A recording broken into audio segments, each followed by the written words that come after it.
Centuries before the stones of Westminster were set, and the idea of Britain was a political term, the islands at the edge of the Atlantic were already wrapped in stories. Windswept hills, hidden groves, rings of standing stones. These were not simply landscapes to the people who lived there. They were living texts, each hill a sentence, each river a whisper of something older. Even today, hikers and farmers in Wales or the Scottish Highlands will tell you that certain valleys feel charged, as if time folds back on itself. What survives from that time is not a clear chronicle, but a tapestry of legends. Tales of Druids who could command the elements, kings who ruled with both steel and prophecy, and gods whose names are almost lost, but whose echoes linger in place names and rituals. According to medieval writers, the first bards of Britain spoke of an age before written record when seers gathered in oak groves at dawn. These men and women, later called Druids by classical observers, were said to be judges, healers, astronomers, and poets. The word Druid itself probably comes from an ancient Celtic root meaning oak knower or oak seer. Even this etymology hints at the blend of nature and knowledge that shaped their identity. No texts written by Druids survive. Everything we know of them is filtered through Roman authors, Christian monks, and local folklore. Yet the persistence of their image across centuries suggests that something in their story resonated deeply with the island's inhabitants. The mystery begins with geography. Britain sits at a crossroads of sea lanes and cultural currents. Long before Julius Caesar's ships appeared on the horizon, Celtic languages and artistic styles linked the British Isles with Gaul and the wider European mainland. Archaeology shows ritual enclosures, processional avenues, and monumental stone circles dating back thousands of years. Stonehenge, Avebury, Callanish, their alignments with solstices and lunar standstills suggest a sophisticated understanding of the sky. Classical writers seized on these monuments as proof of Druidic astronomy.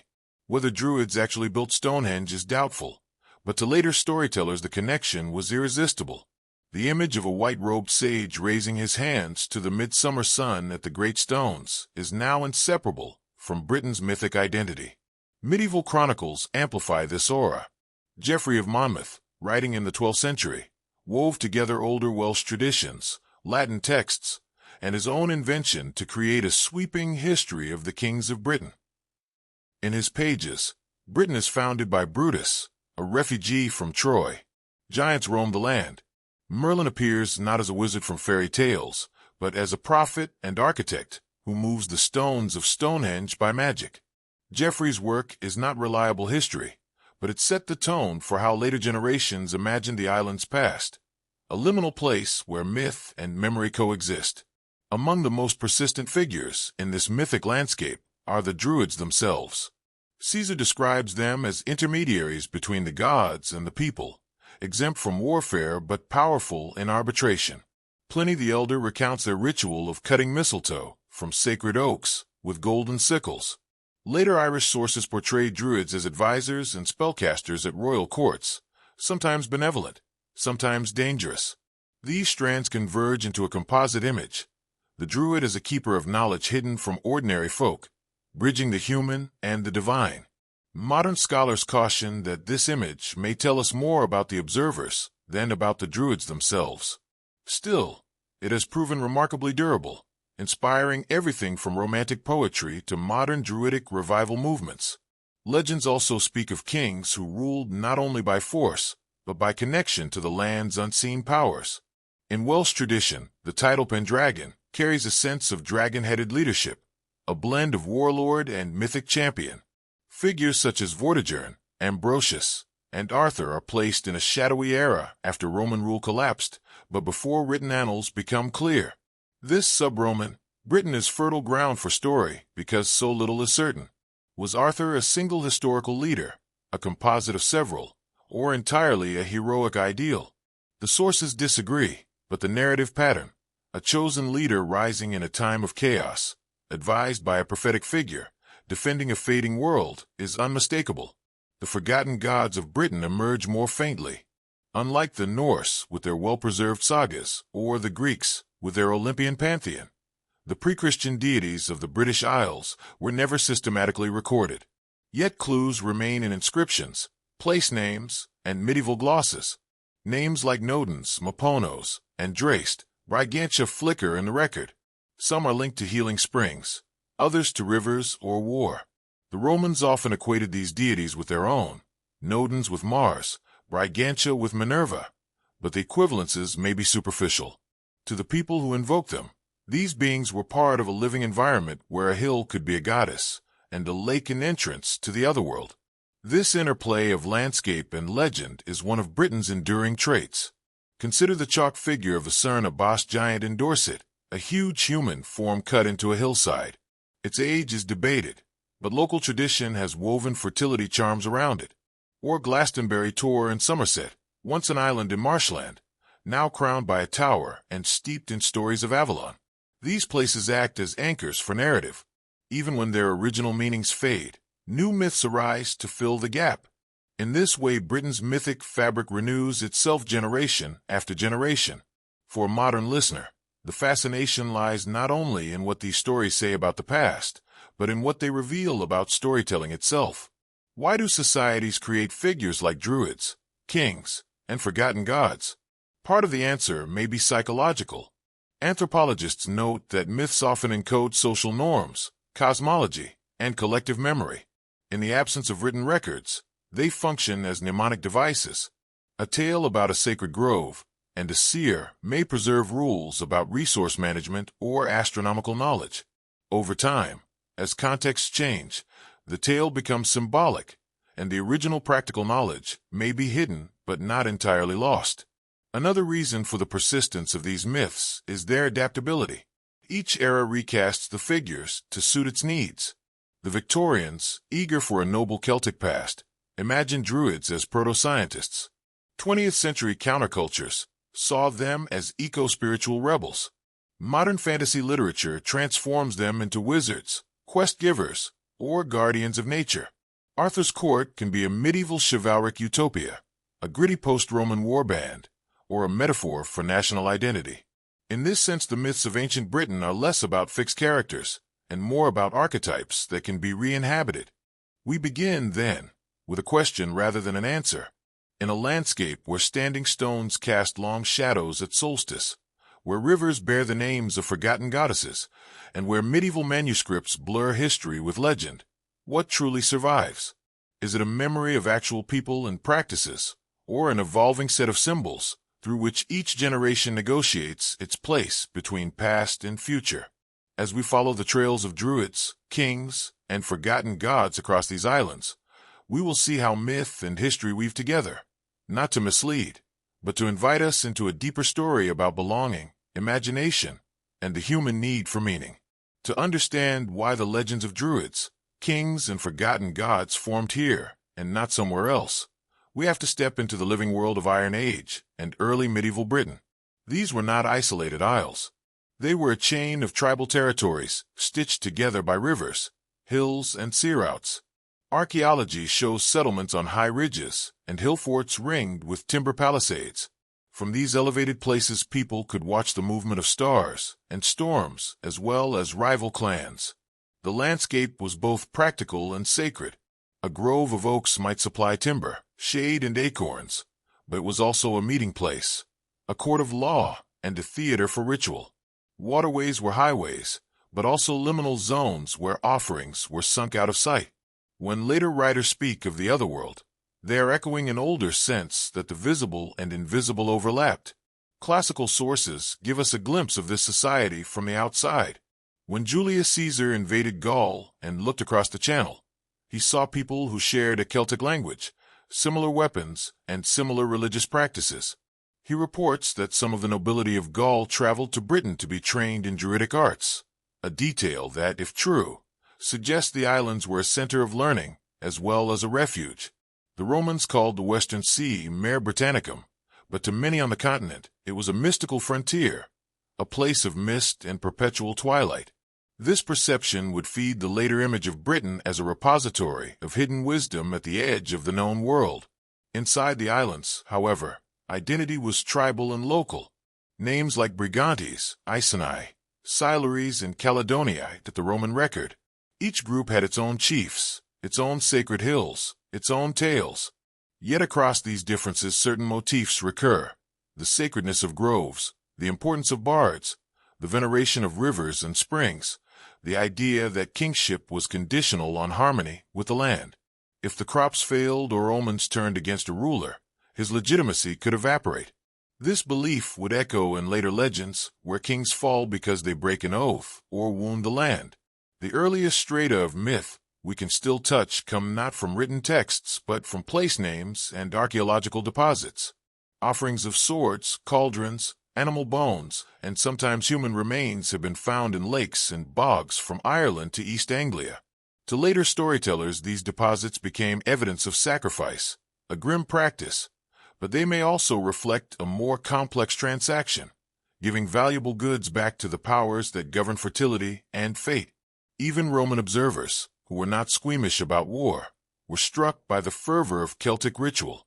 They recorded processions, chants, and taboos about cutting certain woods or crossing certain thresholds. Such details, though fragmentary, help us imagine the stage on which the Druids acted. Into this environment steps the figure of the Druid, not just as a priest, but as a keeper of time. Without writing, memory had to be disciplined. According to Caesar, it could take up to 20 years to learn the full corpus of lore. That might include genealogies, law codes, astronomical cycles, poetic formulas, and the rituals that marked seasonal change. This training created a class apart, exempt from taxes and warfare, feared for their curses, but sought for their judgments. Whether every detail of Caesar's account is true or colored by Roman preconceptions, it shows how the idea of the Druid as an encyclopedia in human form was already established 2 millennia ago. If we move forward a few centuries, the Roman conquest and later withdrawal set the stage for new legends. The empire brought roads, forts, Latin inscriptions, and also suppression of local cults. Some shrines were rededicated to Roman gods. Some rituals went underground. When imperial authority receded in the 5th century, Britain fractured into small kingdoms. Literacy became the province of Christian monks, and the old oral traditions began to be written down in new forms. This is when we first glimpse names that will become legendary: Arthur, Ambrosius, Vortiger, Merlin. Whether these names represent actual individuals, dynastic titles, or archetypes, their appearance marks a turning point. The bards were no longer just remembering, they were reimagining. In this sub-Roman landscape, kingship was precarious. Alliances shifted. Raids came from the sea. Yet the idea persisted that a true leader was more than a warlord. He was a chosen protector whose fortune was bound to the land's fertility. This is the seed of the Arthurian motif of the once and future king. A leader rises when the island is in peril, guided by a prophetic figure, defending not just territory but a way of life. That pattern repeats in Welsh triads, in Irish sagas of high kings at Tara, and in Scottish tales of heroes who sleep under hills until called. Each local tradition adds its own flavor, but the core image, a guardian at the edge of an age, is constant. While kings fought and druids advised, the gods of the land slipped slowly into shadow. We know them only through fragments. Inscriptions like to the goddess Sulis at Bath, dedications to Maponos or Andraste, a handful of votive figurines and carved stones. Some names traveled. The goddess Brigantia in northern England resembles Bridget of Irish tradition, later venerated as a saint. Others are unique to a single spring or hill. These were not remote Olympians, but presences embedded in particular places. When Christianity spread, some of these sites were repurposed for saints, churches, or holy wells. Yet the old resonance lingers. A visitor to a quiet spring in Cornwall or a standing stone on the Isle of Lewis may still feel it. The survival of these echoes owes much to the continuity of landscape. Hills, rivers, and stones do not vanish as quickly as scrolls. They anchor memory even as the stories shift. A medieval pilgrim might no longer know which god once ruled a well, but still drop a coin for luck. A farmer might not recall the original festival at midsummer, but still light a bonfire because his grandparents did. These humble gestures preserve a line of transmission that scholars only later piece together. In this way, Britain's myths are not just texts but practices embedded in daily life. From a modern perspective, The mingling of fact and legend can be frustrating. We want clear categories, history or myth, real or imagined. But in early Britain those lines were not so rigid. A story about a god might encode the memory of a local chieftain. A tale of a Druid spell might reflect an astronomical observation. Conversely, an actual king might be remembered as a semi-divine hero. Rather than thinking of true and false, we can see these narratives as layers. Some layers preserve data about migrations, alliances, or ritual calendars. Others express values, courage, reciprocity, connection to nature. Together, they form a living mythology that kept meaning alive through times of upheaval. As we listen to these stories now, we are also listening to the people who told them around firelight, in courts, in monasteries. They spoke to explain why a hill is sacred, why a king must be just, why a spring heals, why a sword must be offered to the water. Each tale was a map of belonging. When we step back into that world, even for a moment, we glimpse an island network of tribes, priests and poets, where every landmark had a story, and every story pointed to a mystery larger than itself. The oral web that sustained Britain's myths did not spring up overnight. Its roots reach back into prehistory, when memory was carried in rhythm and image rather than ink.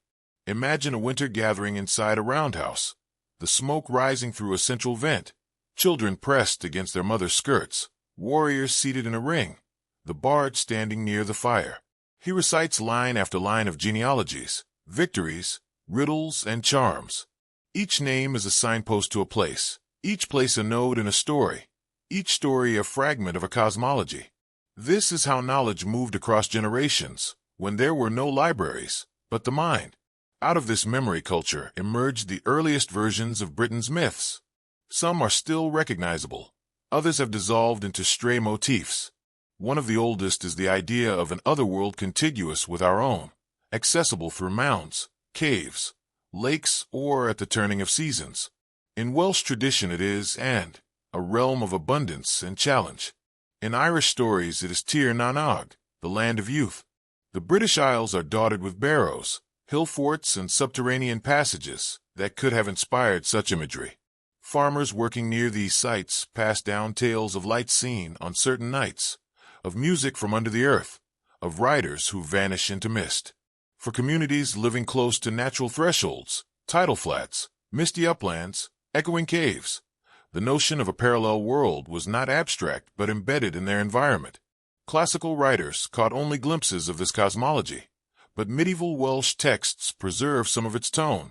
The Mabinogion, compiled from older oral tales, offers stories where heroes journey into other realms, where animals speak, and time runs differently. Though written down by Christian scribes, these tales carry a texture older than their manuscripts. They show us a world where the supernatural is not a separate genre, but part of the same continuum as war, politics, and family. This continuum shaped how Druids were perceived. They were not merely ritual specialists, but custodians of the pathways between worlds. In some stories they prophesy a king's fate. In others they cast spells of concealment or shape-shifting. Such abilities may symbolize their mastery of memory and language, which in oral cultures can indeed transform reality by changing how people act and decide. A well-timed prophecy could rally warriors. A curse could undermine a rival's legitimacy. These powers, clothed in mythic language, reflect real social influence. When Christianity arrived, it did not erase this worldview overnight. Instead, it reframed it. Saints replaced local gods. Holy wells kept their waters, but gained new names. Festivals were mapped onto the Christian calendar.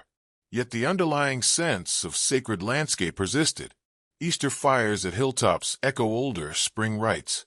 Processions to wells resemble earlier offerings. Even the great abbeys sometimes rose where earlier sanctuaries stood. In this way, mythic continuity survived beneath new symbols. The question of origins fascinated medieval chroniclers. Geoffrey of Monmouth begins his history with Brutus of Troy, a wanderer who sails west after the fall of his city, defeats the giants of Albion, and founds Britain. This is not history, but a myth of legitimacy, linking the island to the prestige of classical antiquity.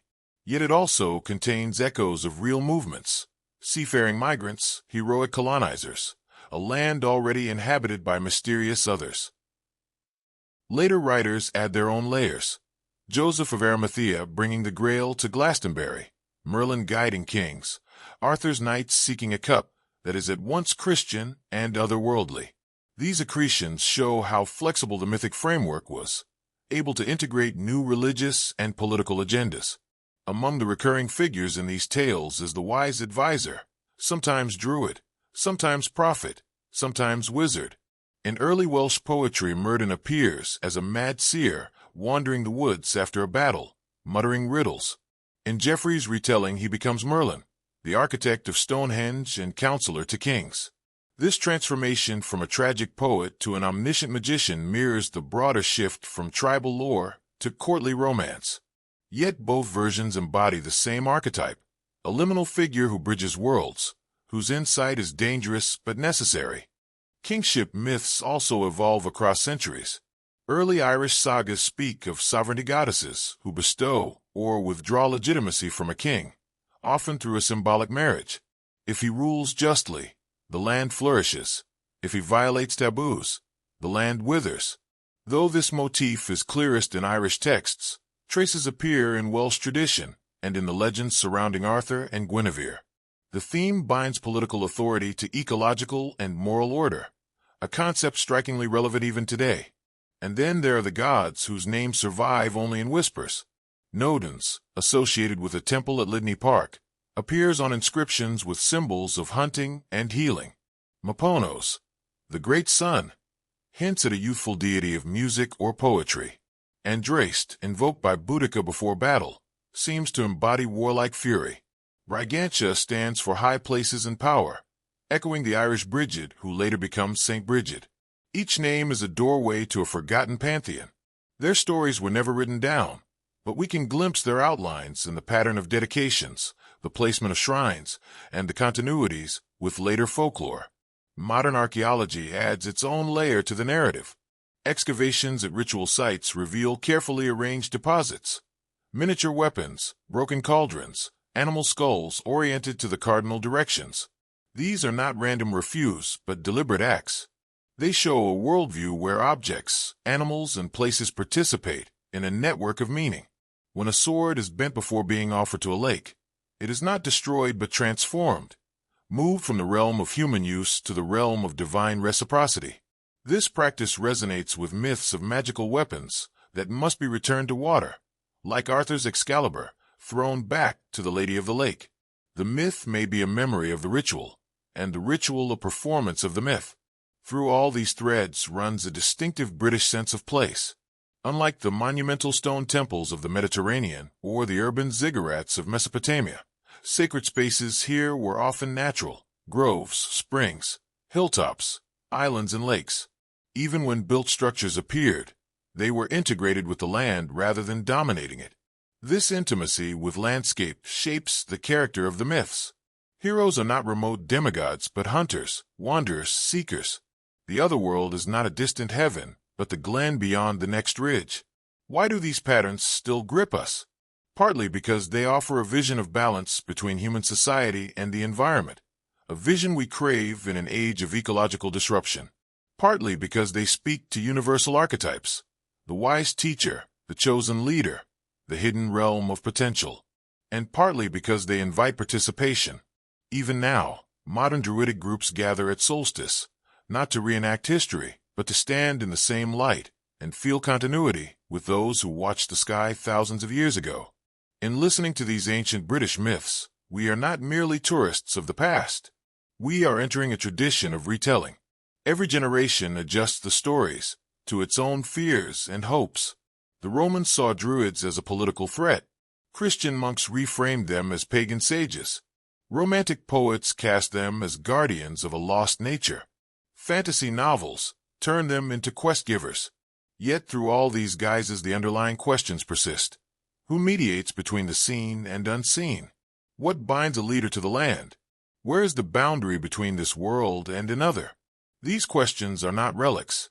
They are alive because they touch something perennial in the human psyche. When you stand at the edge of a misty lake at dawn, when you trace the line of an ancient path up a hill, You are in a place where countless feet have walked, countless eyes have looked for omens. The stories we tell about Druids, kings, and forgotten gods are also stories about ourselves, about our longing for roots, for guidance, for mystery. If the first layers of Britain's mythology belong to the land itself, to mounds, lakes, and barrows, the next layers belong to its people, to the characters who stride through these stories. In each region, certain names have survived because they condensed entire clusters of meaning. When a bard invoked one of these names, he wasn't only naming a person but also summoning a set of qualities, a moral code, and a landscape. Among these figures, the Druids still stand at the threshold. Even after the Romans crushed their political power, their image remained potent. Medieval poets depict them as keepers of secret alphabets and calendars. Folklore credits them with shapeshifting into birds or deer to escape capture. In some local tales, they are almost tricksters, testing kings with riddles. In others, they are somber judges, whose curses wither unjust rulers. Whether these powers were ever believed literally or symbolically, the archetype of the Druid as a liminal figure persisted. Alongside them emerged the heroes and kings. In Welsh tradition, the earliest cycle of tales celebrates warriors like Pwyll, who trades places with the lord of the otherworld, Bran the Blessed, a giant king who carries his severed head back to Britain to protect the land, and Rhiannon, a mysterious horsewoman who marries a mortal king yet retains otherworldly qualities. These are not yet the chivalric knights of later romance, but beings who move between worlds, negotiating obligations with gods and humans alike. They embody the idea that leadership requires more than strength. It requires wisdom, humility, and sometimes sacrifice. This motif flows directly into the later figure of Arthur. The earliest references to Arthur in Welsh poetry are brief, presenting him as a battle leader, a standard of courage. Only over centuries does he gather around himself a court, a round table, a grail quest. Each edition reflects a new need. For a war-torn sub-Roman Britain, he is a defender of territory. For high medieval courts, he becomes a model of chivalry. For modern retellings, he is a tragic ideal, the leader who strives for unity but is undone by human frailty. All these Arthurs share a core image, a king whose destiny is bound to the land's health, who will return when the island most needs him. The presence of a prophetic counselor reinforces this theme. Myrddin, transformed into Merlin, becomes not just a magician but a conscience. He warns Arthur, engineers his rise, and later disappears into the forest when his counsel is ignored. In one strand he lives backward in time, knowing the future but unable to change it. In another he retreats into madness after a great battle, speaking in riddles that only poets can understand. These contradictions do not weaken the figure, they enrich it. Merlin is not a single character, but an archetype of inspired, dangerous knowledge, a druid in a Christian age. Lesser-known heroes fill the tapestry as well. Some are champions of regions. Some are echoes of deities in human form. The stories of Cuchulainn in Ireland, though outside Britain proper, parallel British motifs. A young hero with supernatural training, bound by Gisa taboos, whose violation leads to doom. Scottish legends speak of warriors who sleep under hills. Cornish tales preserve giants like Cormoran and saints who battle them. In each case, the border between myth and history blurs, producing a living roster of figures whose deeds explain the land's features, moral codes, and rituals. Animals, too, are not mere decoration but characters. The white stag that lures hunters across a boundary, the salmon of wisdom who carries secret knowledge, the ravens of prophecy perched on a king's shoulder. These are recurring emblems. They remind listeners that the human world is nested within a larger animate world. To harm certain animals without ritual may bring misfortune. To recognize their signs may grant insight. In a society close to nature, these motifs are not fanciful but pedagogical, teaching respect and attentiveness. Numbers and objects acquire similar resonance. Threefold repetition marks truth. 7 denotes completion. 9 signals a turning of cycles. Cauldrons, spears, swords, stones, each carries layers of meaning. The cauldron of plenty in Welsh lore, the spear of Luff in Irish myth, the sword and the stone in Arthurian legend all echo a pattern. A powerful object linked to sovereignty, sometimes gifted from the otherworld, sometimes demanding a return or a test. These objects dramatize the idea that authority or skill is not merely inherited, but must be earned and maintained through right conduct. As Christianity gained ground, scribes began to frame these myths with moral glosses. Pagan gods were reinterpreted as demons or as ancient kings. Heroes became precursors of saints. Yet the older motifs shine through. A saint may slay a dragon instead of a pagan hero, but the underlying narrative, confrontation with chaos, restoration of balance, remains the same. This continuity allowed the myths to survive under new symbols. The Grail, for example, may originate as a magical cauldron of rebirth, but becomes the chalice of Christ. The transformation gives the story fresh relevance, without erasing its deep structure. This adaptability is why the myths of ancient Britain still resonate. They are not brittle relics, but living patterns. Each generation can read its own values into them. Environmental consciousness into the sacred grove, political unity into the once and future king, personal initiation into the hero's quest. The characters are vessels that can be refilled without losing their shape. Modern scholarship approaches these figures with caution, but also appreciation. Comparative mythology shows parallels between British, Irish, and continental Celtic tales, hinting at a shared Indo-European heritage. Archaeology provides material contexts, feasting halls, ritual deposits, astronomical alignments. Linguistics traces the evolution of names and motifs across centuries. Yet scholars also recognize that myth is not a code to be cracked, but a process. Its power lies in how it is told, retold, and felt.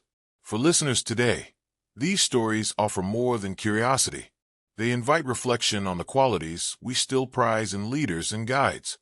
Courage tempered by restraint, knowledge rooted in humility, a sense of service to something larger than oneself.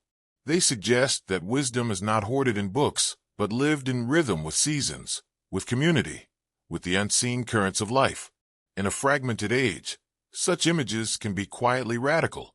Standing in a quiet British, wooded dusk, you may not see a druid in a white robe, but you may notice how the oaks form a cathedral of their own, how the path bends like a procession, how a stream catches the last light like molten silver.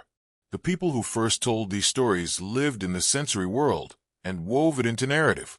When we read or hear their myths now, we are entering that world again, not as archaeologists alone, but as participants in a long conversation about what it means to belong to a place, to a tradition, to a story larger than any one life.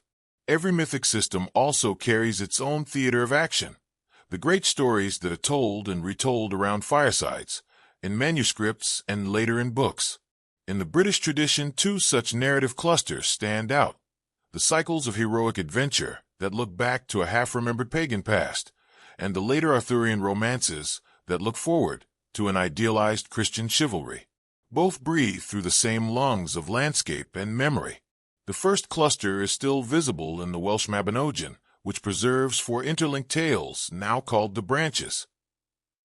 In them we meet Poole, who exchanges places with Araun, lord of the otherworld, for a year and a day, an arrangement that tests his honesty and earns him an otherworldly alliance.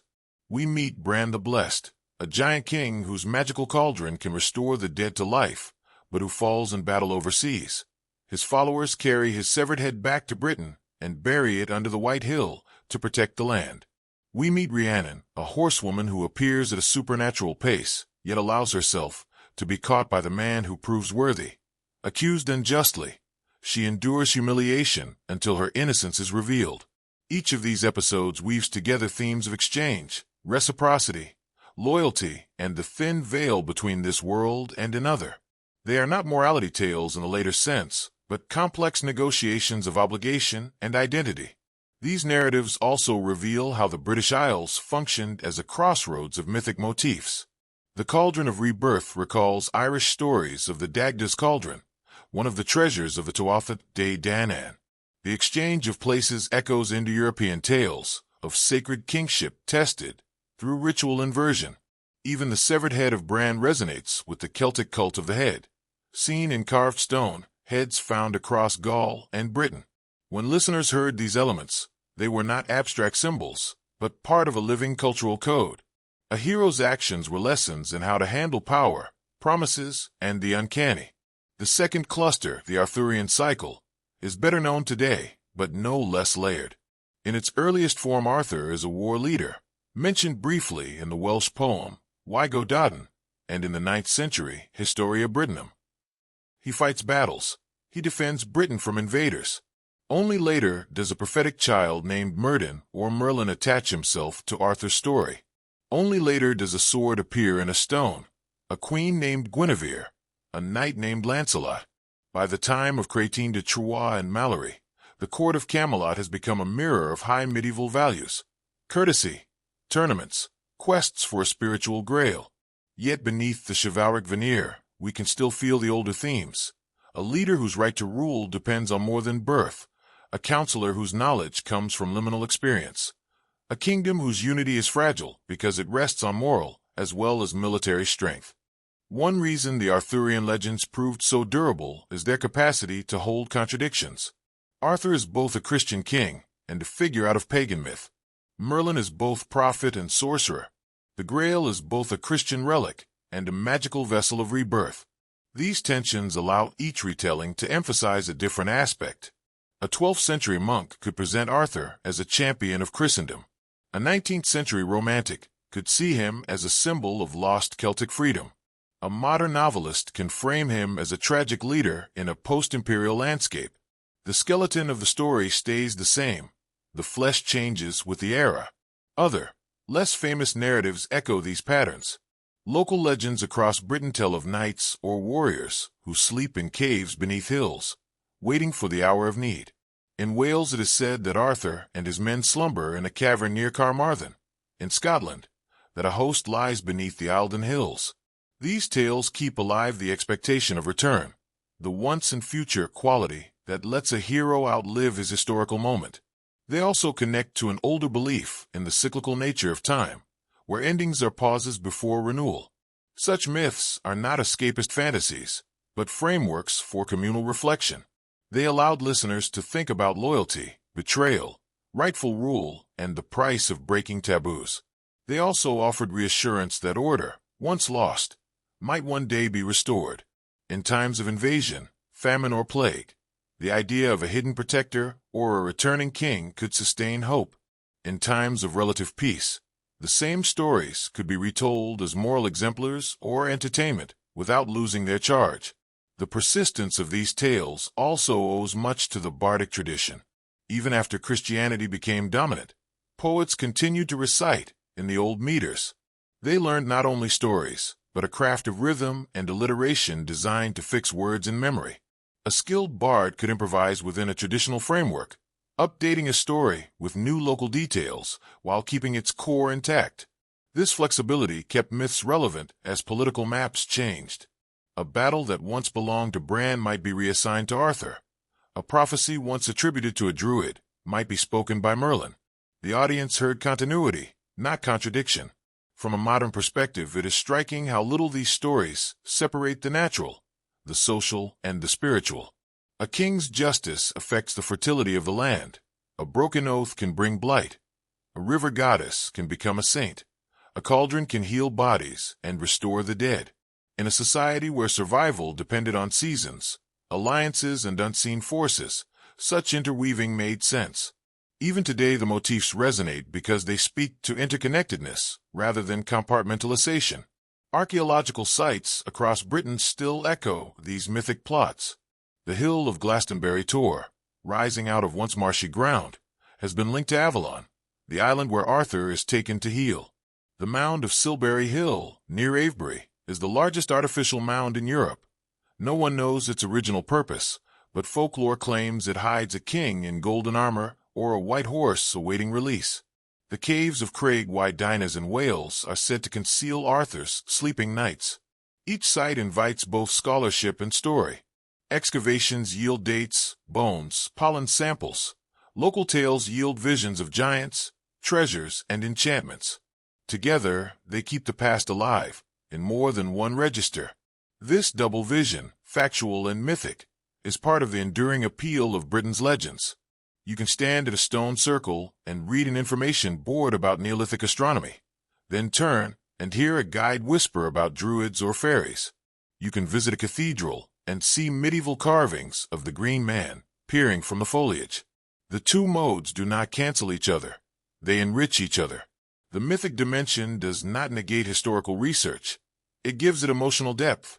The historical dimension does not kill the myth. It gives it context. For listeners today, entering these stories is less about believing every detail and more about experiencing a worldview.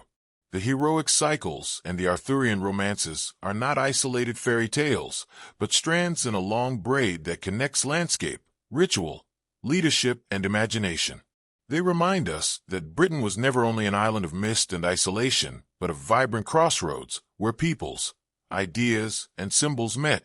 They show how a community can translate its history into narrative patterns that survive upheaval. And they prepare us for the deeper layers still to come.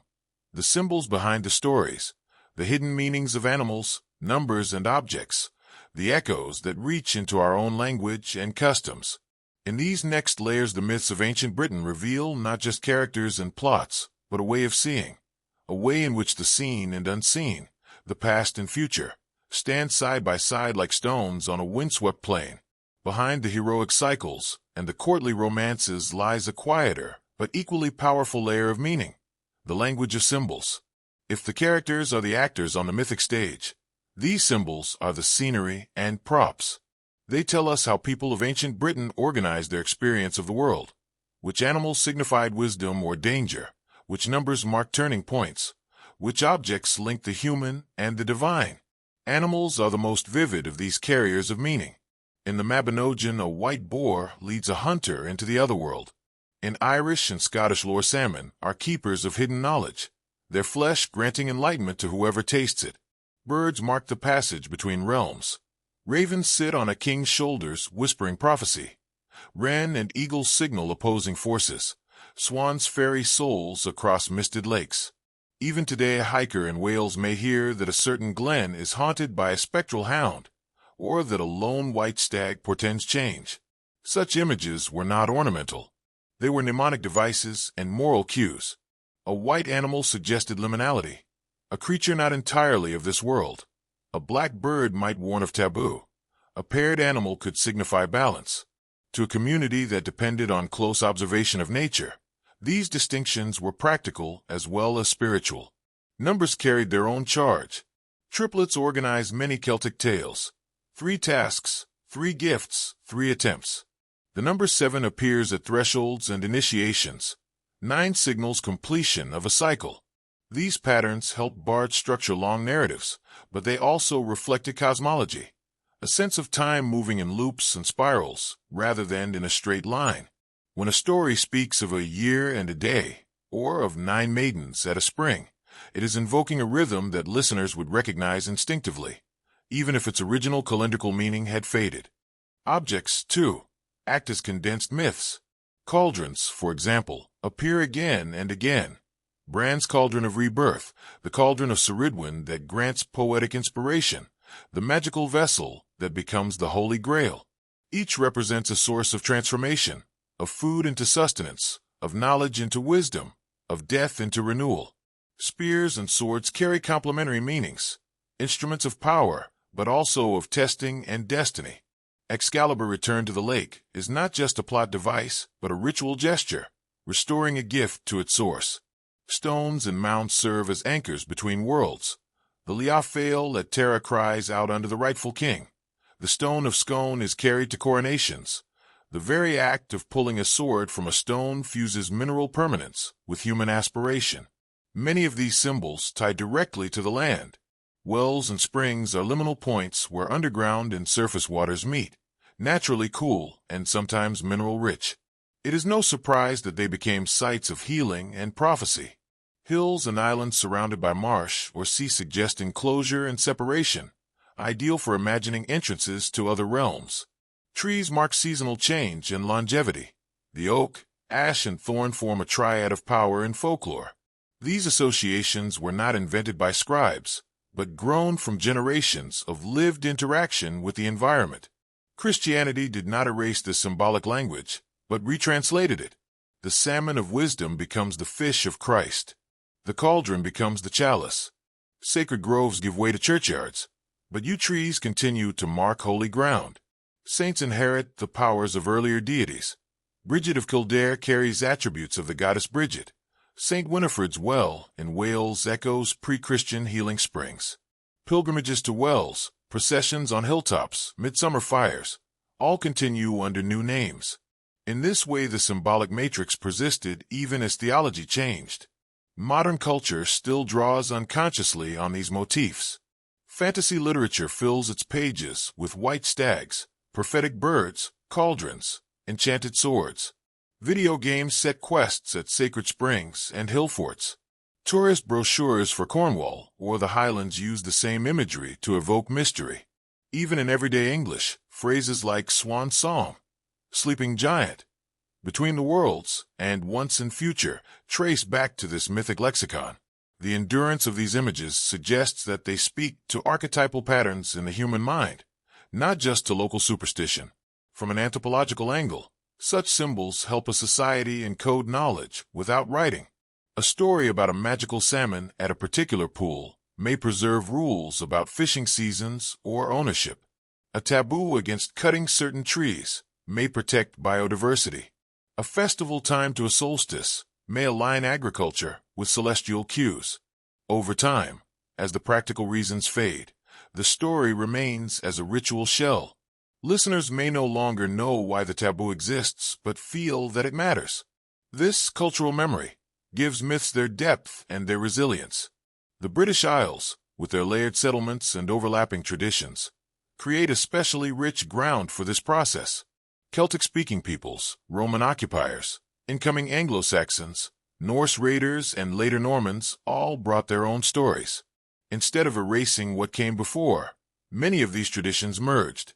Thus we find Norse-style dragons in Welsh tales, Christian saints fighting creatures that look like older Celtic monsters, Arthurian knights undertaking quests that resemble shamanic journeys. Britain's myths are not a sealed box, but a palimpsest. For the modern listener, seeing these symbols in context can change how we experience the landscape. Standing at a ring of stones at dawn, you can read it as an astronomical calendar, a tribal gathering place, a work of communal art, and also as a stage for stories of prophecy and power. Visiting a holy well, you can note the geology of its spring, the medieval shrine built over it, and also the ribbons tied by pilgrims on nearby branches. Each layer does not cancel the others. Together, they create a richer sense of place. Understanding the symbolic language also illuminates the deeper structure of Britain's myths. The heroic cycles are not random adventures, but journeys through these symbols. The hero follows an animal guide, receives a magical object, crosses a threshold at a well or a ford, undergoes a test in threes, and returns transformed. Arthur's sword, Merlin's riddles, the Grail's healing, all are parts of this pattern. Recognizing it does not diminish the magic. It shows how carefully woven the tradition is. In an era when we often feel disconnected from seasons and places, this older symbolic vocabulary can feel surprisingly fresh. It suggests that wisdom is not hidden in abstraction but embedded in the things around us, in animals, numbers, objects, landscapes. It also reminds us that stories are not just entertainment, but carriers of memory and values. The myths of ancient Britain survive because they keep offering new readers and listeners a map of meaning. Symbols do not live only in stories. They echo through rituals, place names, and everyday customs that still shape Britain's cultural landscape. When we look closely at these echoes, we start to see how the myths of Druids, kings, and forgotten gods have been quietly present all along, in our calendars, our festivals, even our speech. Take time itself. The Celtic year appears to have been divided not only by solstices and equinoxes, but by cross-quarter days, marking the midpoints between them. Samhain at the start of November, Imbolc in early February, Beltane in May, and Lugnasad in August are still celebrated by modern pagans, but their traces linger widely. Halloween descends from Samhain's liminal night, when the veil between worlds thinned. May Day dances echo Beltane fires of fertility and renewal. Even harvest festivals in late summer preserve aspects of Lugnasad, a time for first fruits and market gatherings.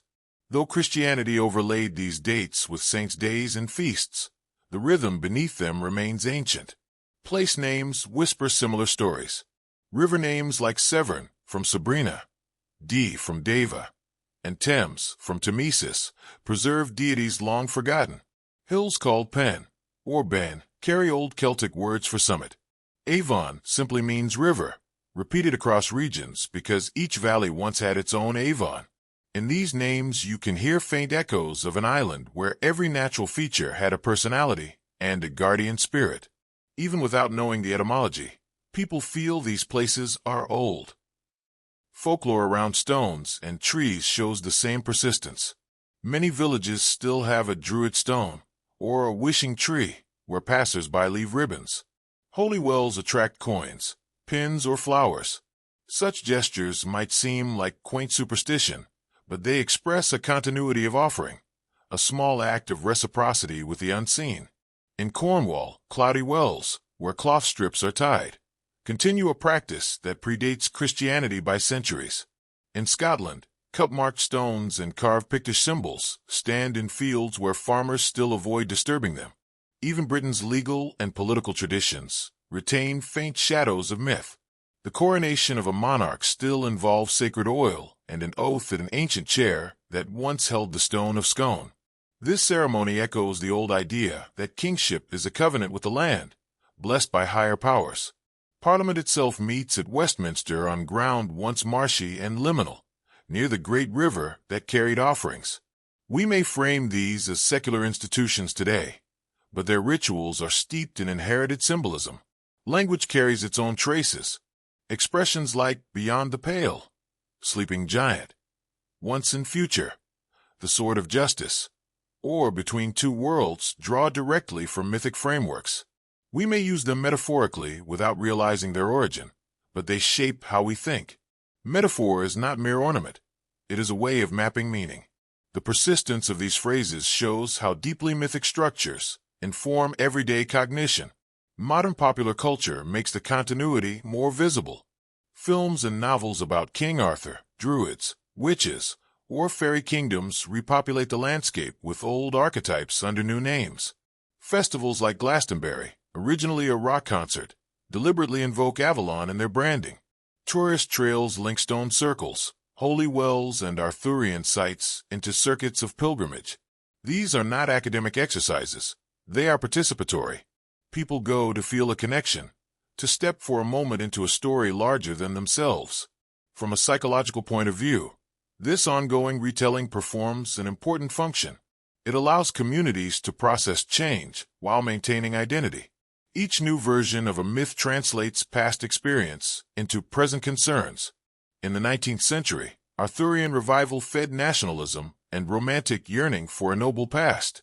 In the late 20th century, Druidic and pagan revivals expressed environmental consciousness and a search for alternative spirituality. Today, online communities exchange local legends, walking routes, and rituals, blending heritage tourism with personal meaning. The myths of ancient Britain are thus not relics in a museum, but tools for living culture. Anthropologists note that such myths also provide charters for behavior. A festival calendar structures communal work and rest. A story about a king who breaks an oath warns leaders about hubris. A tale of a magical animal teaches hunters to respect limits. Even if listeners do not consciously follow these lessons, the narrative shapes expectations of justice, reciprocity, and leadership. This may explain why the archetype of the once and future king resonates so strongly. It expresses a collective hope for restoration when institutions falter. Scholars of religion see in Britain's mythic landscape a textbook case of syncretism, the blending of different traditions. Unlike a clean break, syncretism produces layers. A Christian saint over a pagan well, a medieval castle built near a Bronze Age mound, a folk festival timed to an ancient fire feast, but dedicated to Mary or John. This layered quality is what gives Britain's myths their particular texture. You can peel back one meaning after another and still find more. For visitors and residents alike, recognizing these echoes can enrich experience. When you walk along Hadrian's Wall, you can imagine not only Roman soldiers, but local tribes, gods of boundary and transition, stories of giants and guardians. When you climb Glastonbury Tor, you can see not only a medieval tower, but an island in the marsh where a goddess of apples might once have presided. This does not require belief in every legend. It requires openness to the way story and place intertwine. Even the scientific study of myth reflects this interplay. Archaeologists use radiocarbon dating and ground-penetrating radar to map sites once known only in folklore. Linguists trace ancient words embedded in place names. Psychologists examine how archetypes like the wise old man, the hero's journey, or the sacred marriage appear cross-culturally. Each discipline adds another layer of understanding, but none exhausts the mystery. Myths are not simply data points. They are living relationships between people, memory, and environment. For a modern audience listening to these stories, this realization can be transformative. It shifts the question from "did it really happen?" to "what has this story meant to generations of people?" It invites you to feel part of a lineage of imagination, and it shows that even in a highly technological society, we still use narrative to anchor ourselves in time and space. Standing at dusk on a British hilltop, you might see cars on a motorway far below, and a smartphone screen glowing in your hand. Yet the ridge under your feet has carried processions for thousands of years. The wind you hear is the same wind that carried bards' voices across valleys. The patterns of stars above you are those that guided the builders of stone circles. When you tune into that continuity, you begin to understand why the myths of ancient Britain are not just old stories, but enduring companions. Every time a culture retells its myths, it also retells itself. That is why, even after centuries of Christianization, industrialization, and urbanization, the figures of Druids, kings, and forgotten gods have never vanished from Britain's cultural imagination. They simply shift their masks, stepping into new media, new genres, and new debates. You can see this most clearly in language and the arts. Medieval bards gave way to court poets. Then came antiquarians, romantic painters, folklorists, and finally filmmakers. Each wave brought a new lens. William Blake painted visions of Albion, weaving biblical imagery with Celtic echoes. Tennyson's Idylls of the King reframed Arthur for a Victorian readership obsessed with moral duty and empire.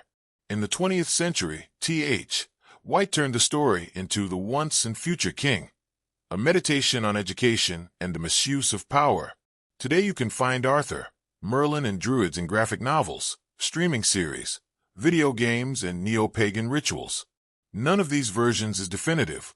All are part of an ongoing conversation about what Britain has been and what it wants to be. The persistence of these archetypes also reflects their psychological depth. Carl Jung argued that myths express collective archetypes, patterns of thought, and feeling embedded in the human psyche. Whether or not you accept his model, it explains why characters like the wise counselor, the sleeping king, the transformative cauldron, or the liminal animal guide appear across cultures. Britain's myths give these archetypes a specific local shape: oak groves instead of temples, misty hills instead of deserts. But the underlying patterns are recognizable everywhere. That is why people from outside Britain can still feel an immediate resonance with its legends. Modern Druidic and pagan movements illustrate how myths can be relived rather than simply studied. These groups do not claim an unbroken lineage from Iron Age priesthoods.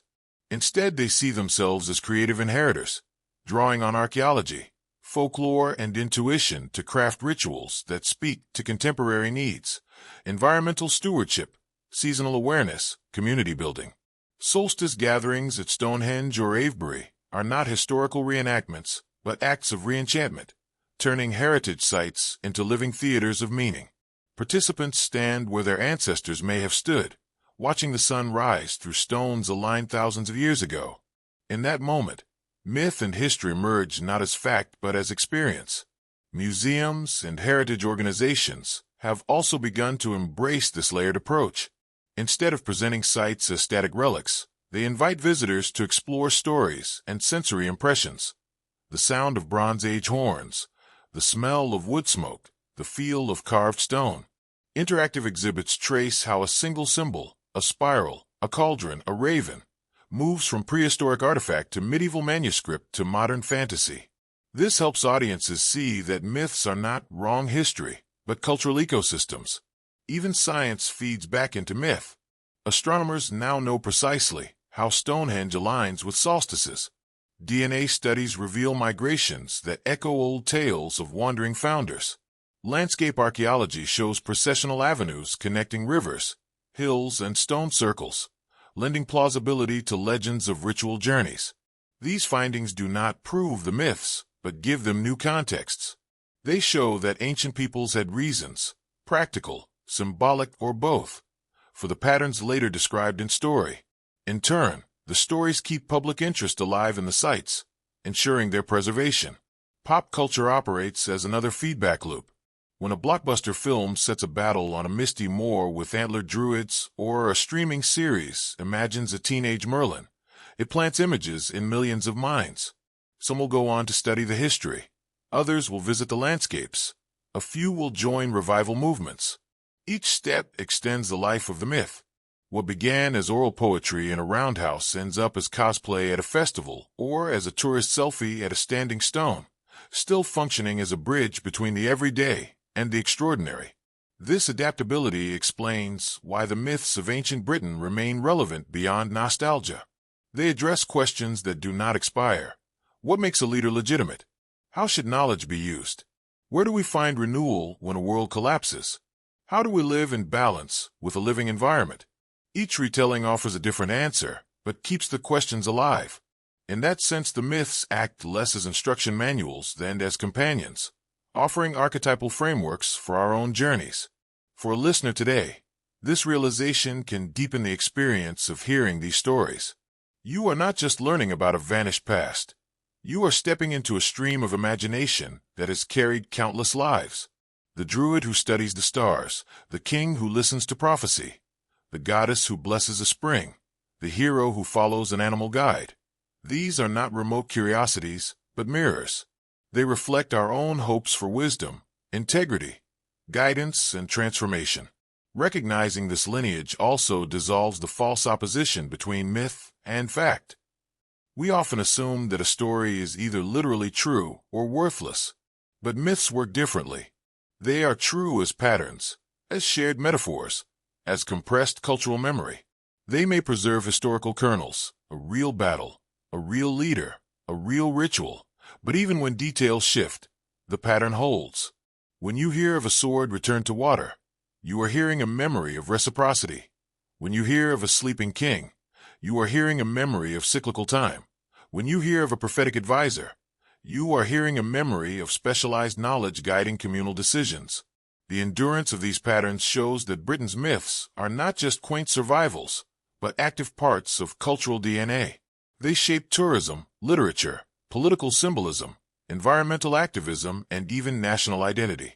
They also offer a resource for individuals seeking meaning beyond consumer culture. In a world where many feel disoriented by rapid change, these old stories provide a sense of depth and continuity. As dusk settles over a stone circle, or as you trace a finger along the edge of an old map dotted with King's Cave and Lady's Well, you are participating in the same act that sustained these myths for millennia. Paying attention. Attention to place, to pattern, to story. That attention is what transforms a heap of stones into a temple, a hill into a threshold, a tale into a guide. It is what allows forgotten gods to become saints, saints to become characters, characters to become metaphors, and metaphors to become living experience once again. When we step back and look at this long arc of stories, from prehistoric barrows to medieval manuscripts to modern retellings, another theme comes into focus: the dialogue between myth and evidence. Britain's legends are not static fantasies.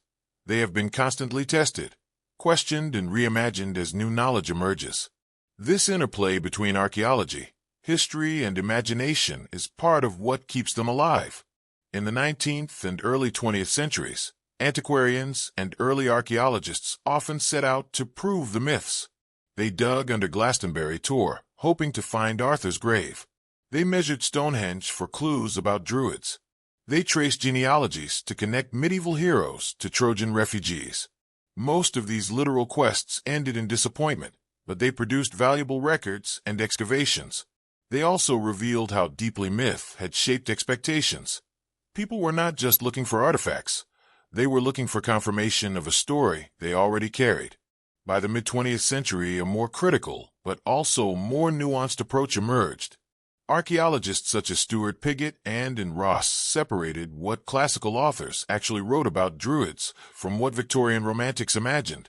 Linguists analyzed the oldest Welsh and Irish texts to identify genuine early material versus later embellishment. Comparative mythologists looked at Indo-European parallels to situate British motifs in a wider context. This scholarship stripped away many illusions, but also uncovered deeper continuities. For example, how myths of sovereignty and seasonal festivals encode agricultural and astronomical knowledge. One striking case is Stonehenge itself. For centuries, it was assumed to be a Druid temple. In reality, it predates the historical Druids by over 1,000 years. Yet its solstitial alignments, ceremonial avenues, and bluestone origins reveal a ritual sophistication that may have influenced later Druidic lore. In other words, the Druid temple label is wrong as history, but right as a symbol. Both the stones and the later priests were associated with knowledge of the sky and with gatherings at turning points of the year. Another example is the Grail. Scholars have traced its roots to Celtic cauldron myths, Christian relic legends, and possibly shamanic initiation patterns. There is no historical holy cup of Arthurian romance, but the persistence of the Grail quest across centuries suggests that people are drawn to the idea of a transformative vessel that heals and renews. Whether cauldron or chalice, the symbol functions as an archetype of restoration. This dialogue between myth and evidence also appears in genetics and landscape studies. DNA analysis has revealed multiple waves of migration into Britain: Neolithic farmers, Beaker people, Celts, Saxons, Norse, echoing the legendary tales of wandering founders. Landscape archaeology shows long ceremonial routes connecting rivers, hills, and monuments, lending plausibility to myths of processions between worlds. Even the discovery of bog bodies in Denmark and Ireland has reshaped views of sacrifice, aligning some aspects of classical accounts with physical evidence. Yet for all these advances, the myths remain irreducible. You can map every stone and still feel mystery at a stone circle at dawn. You can decode every motif and still be moved by the story of a sleeping king. This is because myths operate on more than one level. They are not only primitive science or moral allegory, they are also art, compressed emotion, collective dream. Analysis can illuminate them but cannot exhaust them. Understanding this helps us appreciate the role of storytellers, past and present. Medieval compilers like the authors of the Mabinogion or Geoffrey of Monmouth were not historians in the modern sense, but curators of cultural memory. They blended older oral materials with contemporary concerns, producing texts that are neither pure fact nor pure invention. Modern novelists, filmmakers, and festival organizers do the same. Each retelling negotiates between evidence and imagination, continuity and change. For listeners today, this interplay can be empowering. It means you do not have to choose between skepticism and belief.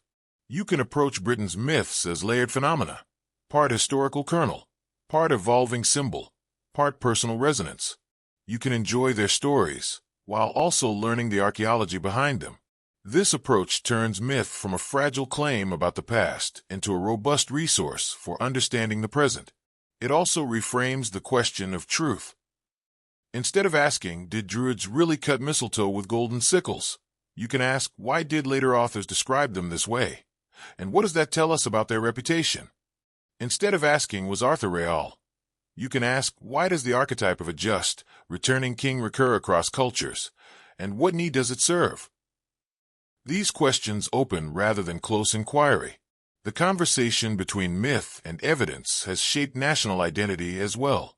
In the 18th and 19th centuries, Celtic revivalists used Druidic imagery to assert a distinct heritage. In the 20th century, Welsh and Scottish cultural movements reclaimed native myths as sources of pride. Today, debates about heritage, tourism, and ecology continue to draw on this mythic capital. Standing stones and sacred wells are not only archaeological sites, but also symbols in political and environmental discourse. Recognizing this can help modern audiences navigate appropriation and respect. Myths are shared cultural resources, but they are also rooted in specific landscapes and languages. When we retell them, we participate in their survival, but we also carry responsibility to acknowledge their origins. That does not mean freezing them in the past. It means engaging with them thoughtfully, as living traditions rather than empty aesthetics. This awareness also invites humility. The people who built stone circles or composed the earliest heroic lays were not mysterious ancients, but communities with their own daily struggles, joys, and fears. They looked at the same sky, felt the same winds, faced the same uncertainties of harvest and health. Their myths were not exotic curiosities, but practical frameworks for making sense of life. When we listen to them across time, we enter a conversation of equals, not tourists peering at a distant spectacle. Ultimately, the interplay of myth and evidence does not diminish the magic of Britain's legends. It deepens it. To stand on a hill where archaeology maps a Bronze Age enclosure and folklore places a sleeping host is to hold two realities at once, the measurable and the imaginal. This double vision can make the present feel richer, not poorer. It shows that meaning is not only in data, but in the stories we weave around it.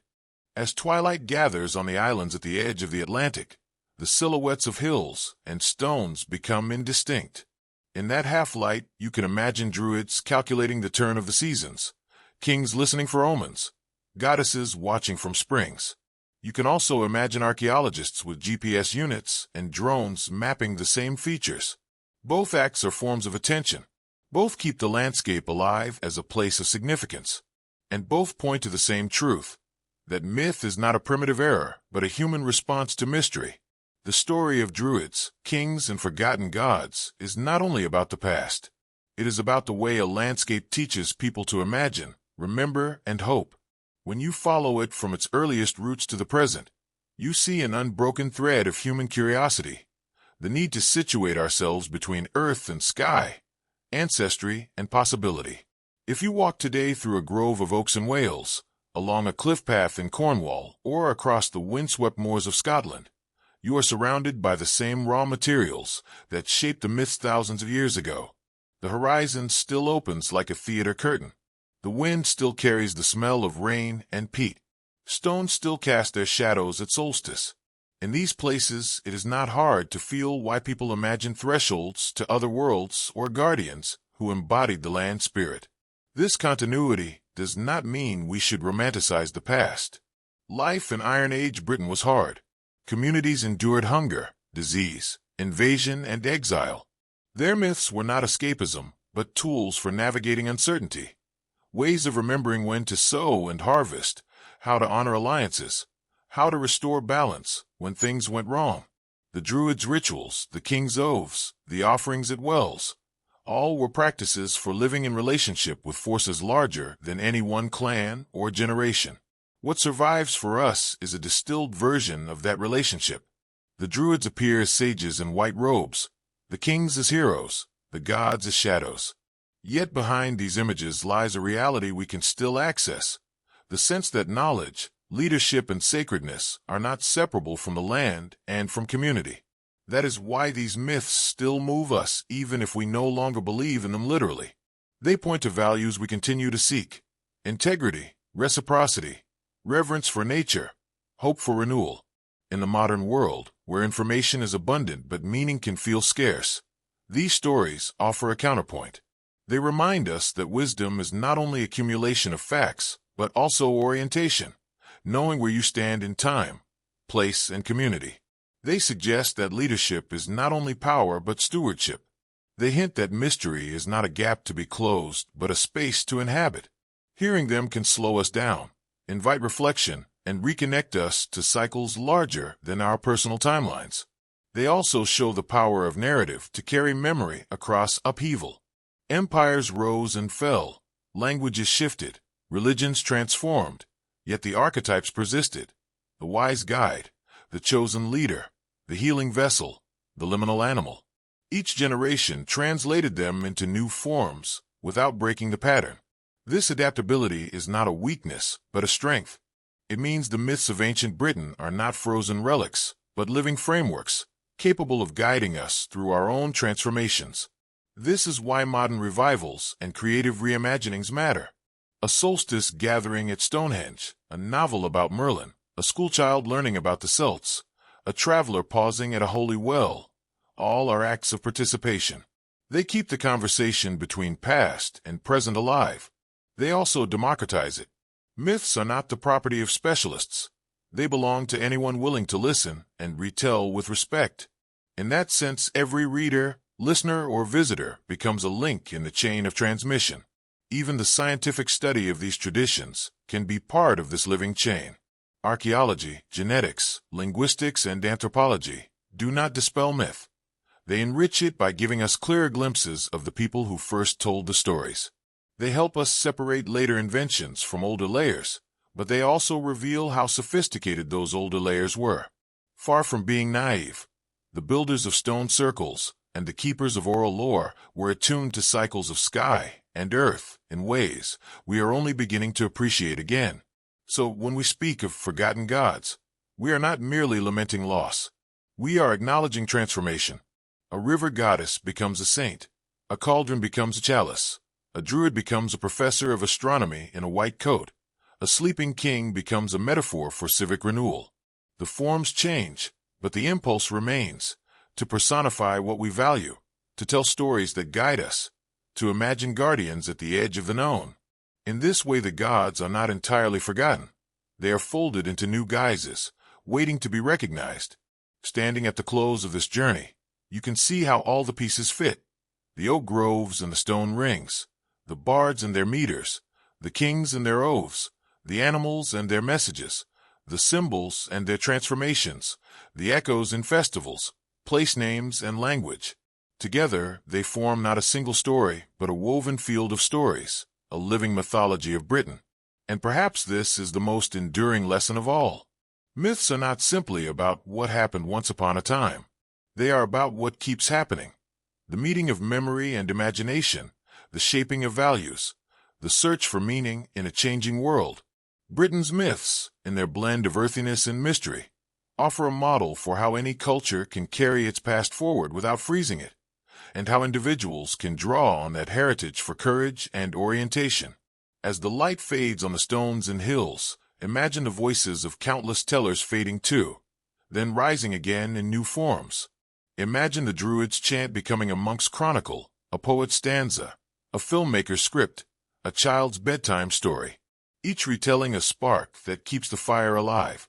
Each listener another link in the chain. You do not have to stand on a misty hilltop to feel that chain. You are in it now, simply by listening.